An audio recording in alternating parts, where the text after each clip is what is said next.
हरे कृष्ण कृष्ण कृष्ण हरे हरे हरे राम राम राम हरे हरे हरे कृष्ण कृष्ण कृष्ण हरे हरे हरे राम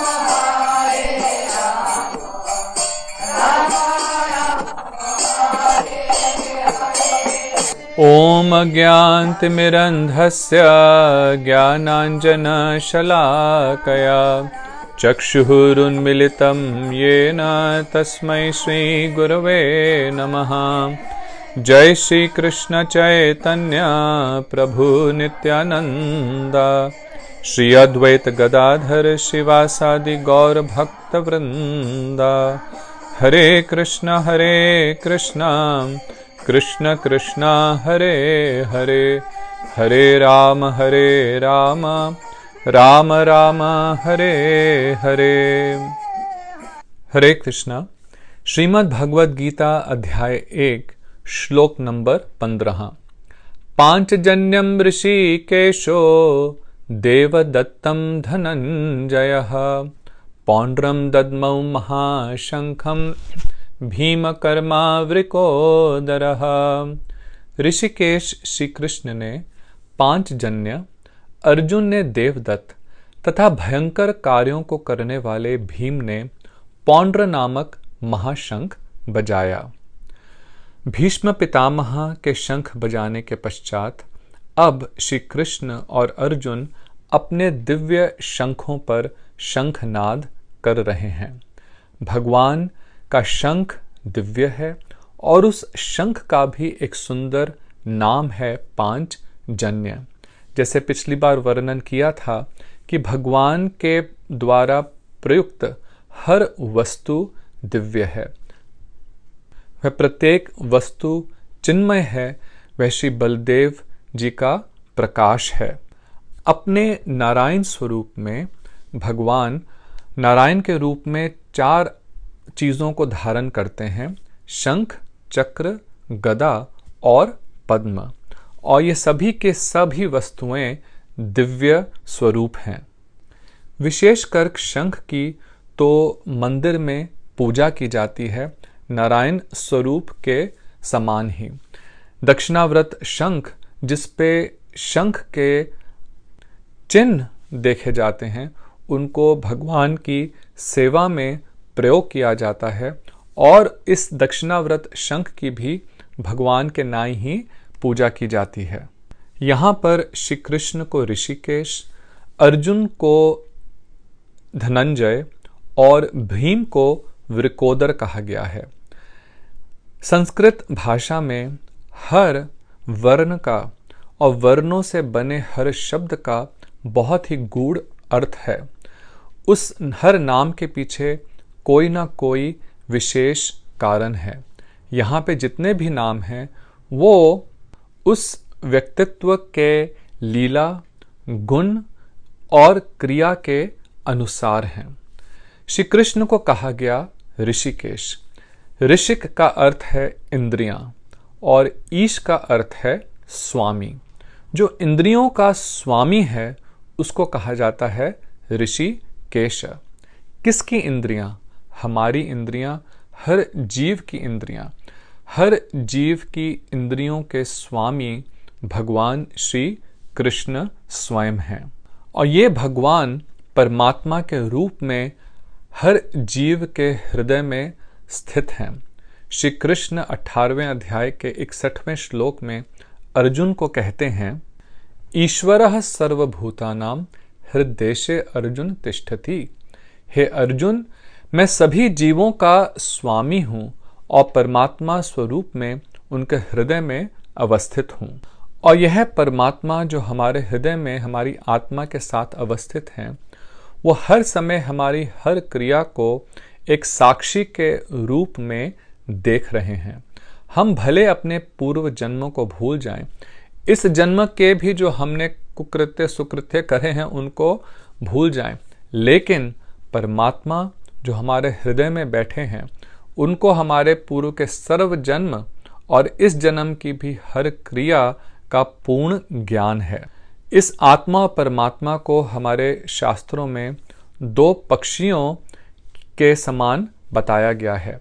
मुंडक उपनिषद और श्वेतशवतार उपनिषद में भी कहते हैं, समाने वृक्षे पुरुषः निमग्नः निशया शोचति मुह्यमानः जुष्टम यदा पश्यति अन्यमीशम अस्य महिमानाम इति वीत शोकः। कि यह दो पक्षी जीव और परमात्मा जैसे एक पेड़ की डाल पे दो पक्षी बैठे हैं, ये आत्मा और परमात्मा हृदय में हैं। इनमें से एक पक्षी जो कि आत्मा है वो अपने खाने में पूर्ण रूप से मस्त है, अपनी क्रियाओं में पूर्ण रूप से डूबा हुआ है और इसी कारण से उसको कई प्रकार के दुख भोगने पड़ते हैं, क्योंकि वे केवल फलों को चखने की इच्छा में ही हर समय तत्पर है। लेकिन जब यह पक्षी जो आत्मा है येन केन प्रकारेण किसी प्रकार से साथ ही बैठे साक्षी दूसरे पक्षी जो परमात्मा है उनकी ओर अपना मुख मोड़ लेता है, तो अपने सब प्रकार के दुखों, कष्टों और पीड़ाओं से मुक्त हो जाता है। वो मुक्त कैसे होगा? जब वह इस बात को समझ लेगा कि उसकी जो भी इंद्रियां हैं उसका स्वामी वह नहीं है, उसके स्वामी तो ऋषिकेश श्री कृष्ण हैं। और यहीं से भक्ति प्रारंभ होती है। नारद पंचरात्र में एक श्लोक आता है, सर्वोपाधि विनिर्मुक्तम तत्परत्वेन निर्मलम ऋषिकेन ऋषिकेश सेवनम भक्ति उच्यते। भक्ति की परिभाषा देते हुए कह रहे हैं कि भक्ति क्या है? भक्ति है सेवा। कैसी सेवा? जो हम ऋषिकेण अर्थात अपनी इंद्रियों द्वारा हम इन इंद्रियों के स्वामी श्री कृष्ण की करते हैं, तब जब हमारी इंद्रियां तैल धारावत, हमारे चित्त की वृत्तियां और हमारी इंद्रियां तैल धारावत नित्य रूप से भगवान और भगवान के भक्तों की सेवा में संलग्न हो जाती हैं, तब भक्ति, उस क्रिया को भक्ति कहा जाता है। इसको आगे चल करके श्री कृष्ण बहुत विस्तार से अर्जुन को समझाएंगे। हम अभी अपने को अपने शरीर, अपनी इंद्रियों और शरीर से संबंधित हर वस्तु का स्वामी समझते हैं। अपने घर का, अपनी गाड़ी का, अपने धन का, इन सब चीज़ों को हम अपना स्वामी समझते हैं। जिस ज़मीन पे हमारा घर है उसको भी हम अपना स्वामी समझते हैं। लेकिन स्वामी किसे कहा जाता है? जो किसी चीज़ की रचना करता है। यदि हम किसी वस्तु को सृजन करें, क्रिएट करें, तो हम उसके स्वामी कहे जाते हैं। लेकिन हम किसी चीज़ का केवल ट्रांसफॉर्मेशन करें, उसको स्वामित्व, उस कारण से हमें उस वस्तु का स्वामित्व नहीं प्राप्त होता। क्या हमने ज़मीन बनाई? नहीं। क्या हमने सूर्य रोशनी बनाई? नहीं। क्या हमने हवा बनाई? नहीं। क्या हमने पानी बनाया, जल बनाया? नहीं। क्या हमने अपना शरीर बनाया? नहीं। यह सब तो भगवान की देन है। तो हम कैसे इन सब वस्तुओं के स्वामी बन गए? यह अज्ञानता ही हमारे इस जन्म मरण के चक्र में नित्य बद्ध रहने का एकमात्र कारण है। और इसी कारण से भगवद गीता में कृष्ण जब अर्जुन को सबसे पहला उपदेश देंगे तो वो यही देंगे कि हे अर्जुन, तुम यह शरीर नहीं लेकिन जीवात्मा हो। जब इस बात का हमें पूर्ण रूप से ज्ञान हो जाए, जब हमें इस बात की अनुभूति हो जाए कि मैं यह शरीर नहीं हूँ, इस शरीर से संबंधित प्रत्येक वस्तु भी मेरी नहीं है, तो जो चीज़ मेरी है ही नहीं उसके लिए मैं क्यों इतना दुखी हूँ, और क्यों ना इन सब चीज़ों को उसके सेवा में प्रयोग करूं जो इन सब के स्वामी हैं। इन सब के स्वामी कौन है? स्वयं श्री कृष्ण ऋषिकेश। जब हम इस अवस्था में पहुंच जाते हैं, इस भावना को प्राप्त कर लेते हैं, तो हम जीवन मुक्त हो जाते हैं। इस शरीर में रहते हुए भी हम मुक्त हो जाते हैं, अब भगवान की प्राप्ति कर सकते हैं। यही भगवत गीता का उद्देश्य है। यह साधारण नहीं है, क्योंकि हम देखते हैं कि हर अवस्था में लोग भक्ति में आकर के भी, योगी बनने के बाद भी, साधु बनने के बाद भी इस भाव को नहीं प्राप्त कर सकते। यह मेरा मठ, यह मेरे शिष्य, यह मेरा धन, इसी भाव में लगे रहते हैं।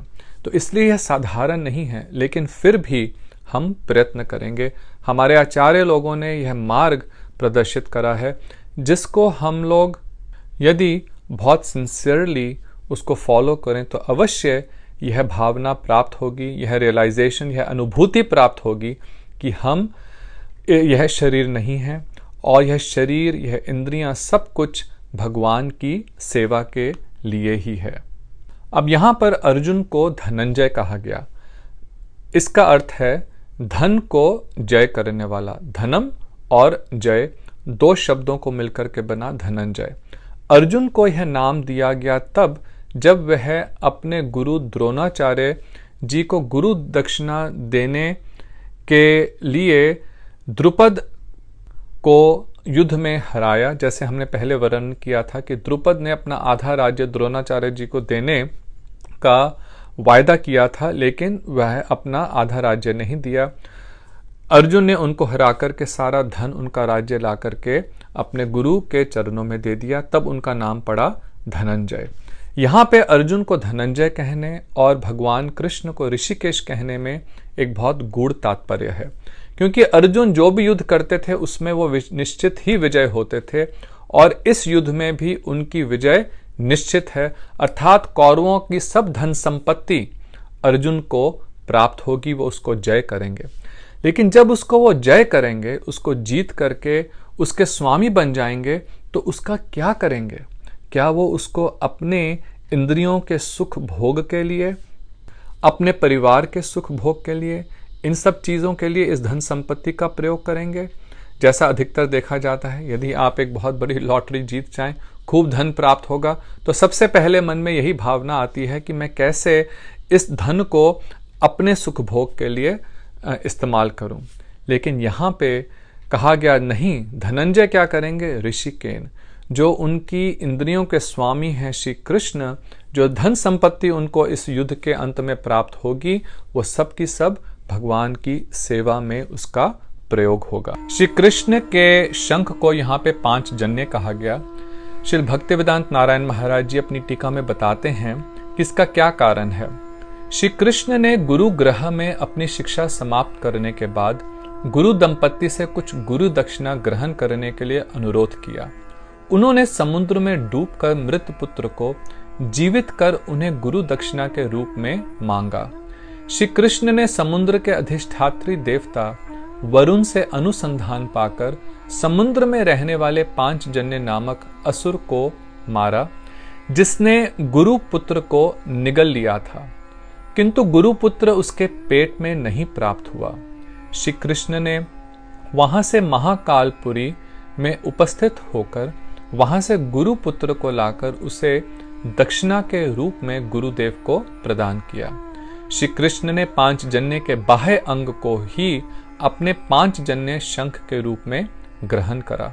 तो देखिए श्री कृष्ण कितने दयालु हैं कि उन्होंने एक राक्षस 5 जन्य को भी, उसको भी अपने शंख के रूप में इस्तेमाल किया, उसको प्रयोग करा, अपनी सेवा में उसको लगाया, उसको भी दिव्यता प्रदान कर दी। यहाँ पे अर्जुन के शंख को देवदत्त कहा गया है। देवदत्त का अर्थ होता है देवों के द्वारा दिया गया। जब खांडीव वन के युद्ध में, जिसकी हमने पिछली बार चर्चा करी थी, तो उसके पश्चात अग्नि ने, इंद्र ने, वरुण ने, सबने अलग अलग वस्तुएं और वरुण ने यह देवदत्त नाम का शंख अर्जुन को दिया। कहीं कहीं यह भी कहा गया है कि इंद्र ने अर्जुन को यह शंख दिया। भीम को यहाँ पर वृकोदरः कहा गया है। उदर का अर्थ होता है पेट, और वृक मतलब कि महान, जो जिसकी क्षुधा भूख बड़ी जबरदस्त थी, जो हर समय कुछ ना कुछ खाते रहते थे, वह थे भीम वृकोदरः। वे बिना खाए रह नहीं सकते थे, लेकिन देखिए इतना कुछ खाने के बाद भी उनमें आलस्य नहीं था। हम लोग यदि इतना कुछ खाएंगे तो आलस्य के मारे उठ ही नहीं पाएंगे, लेकिन भीम नित्य श्री कृष्ण की सेवा में तत्पर रहते थे। और यहाँ पे विशेष रूप से कहा गया कि वह महान महान भयंकारी कार्य करते थे। उन्होंने खूब जबरदस्त कुरुक्षेत्र के युद्ध में भी युद्ध करा। उनके शंख का नाम था पौंड्र। अब इसके बाद आगे क्या होता है हम अगली बार इसका वर्णन करेंगे। तब तक के लिए हरे कृष्णा, राधे राधे। आपका दिन बहुत मंगलमय हो।